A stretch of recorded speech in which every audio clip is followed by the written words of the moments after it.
The mob is still a very serious force, not in the same way that it was before. Some members of the mob are going after, are doing white-collar crimes because it's more lucrative and you spend potentially less time in jail. But the five families are still there, and all five. Yeah, the five families are still around.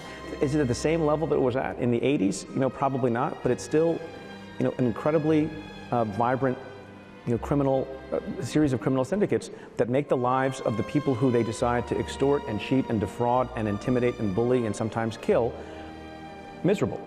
That was U.S. Attorney Preet Bharara there, confirming that the mafia are still very much alive and well in New York.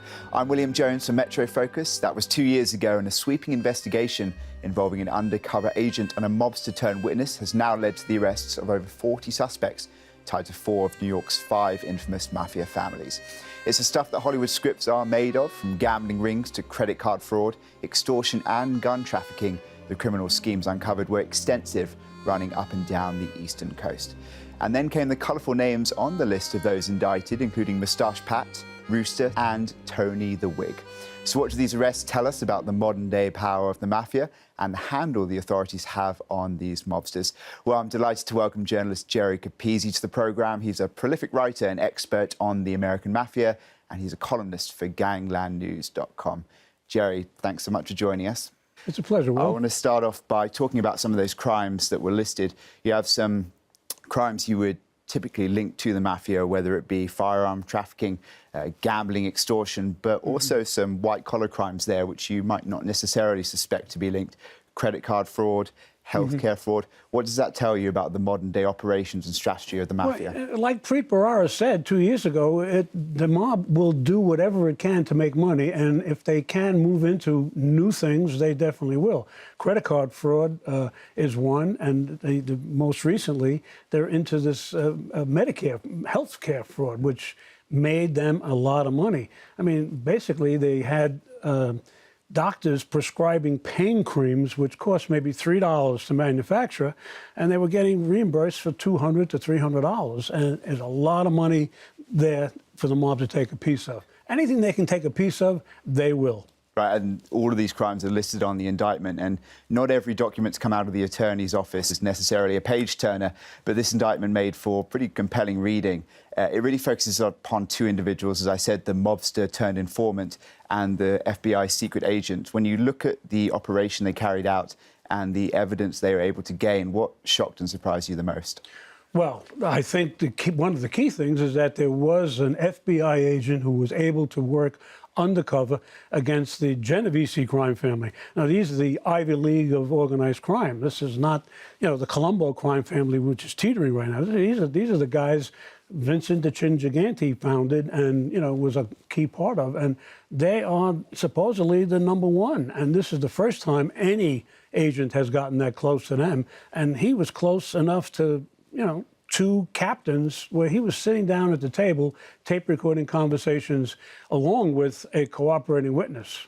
And when we focus on that cooperating witness, it's fascinating because there's, for so long now in the mafia, been this code of silence where people inside the mob were told specifically, do not speak to the police, quite obviously. But it seems to me that in the past couple of decades, you've had more and more people come out willing to speak to the law enforcement authorities in return for amnesty. How critical, how important has that been for law enforcement to have individuals in the mafia turn witnesses and give that information? What impact has that had on the mob as a whole? Oh, that's been a tremendous asset for law enforcement. I mean, guys from the inside who can tell what happened, are very, very important to have.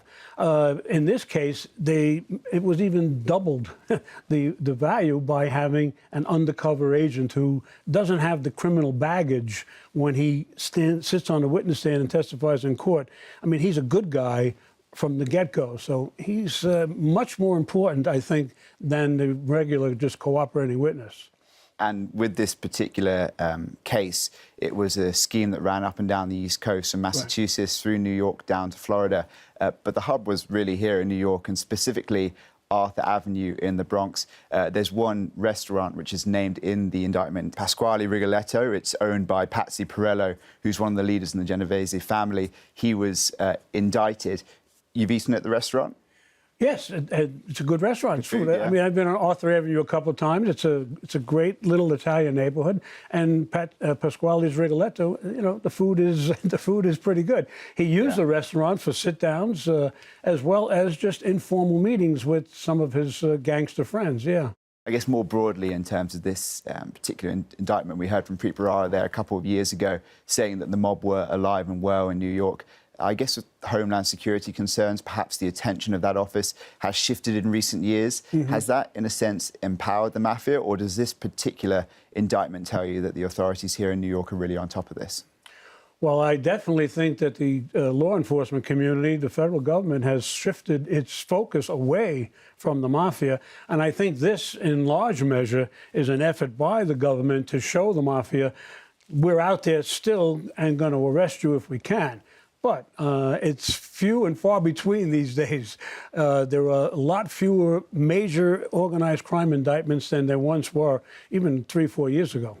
But with this indictment, we now see over 40 arrests, the potential for some of these members of the mafia to spend some quite serious time behind bars. How big a hit could that be on them? Do they have others who are ready to step into the leadership roles that might be left vacant by those who will have to serve time behind bars? Well, this is a big hit. Now, this is a big hit. It's a good case, and there will be other indictments, I'm sure, because everybody who's charged in this crime is accused of racketeering. There are some others who are going to be charged with specific crimes.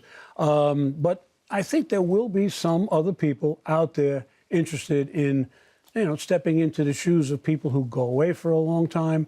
You know, less than there used to be, however. That's one of the things that has made the clout of the mafia in New York and around the country much less than it has been, had been in recent years. Jerry Capizzi, he's an author, journalist, columnist at ganglandnews.com. Jerry, thanks so much for joining us today. It was a pleasure, Will. Nice to be here.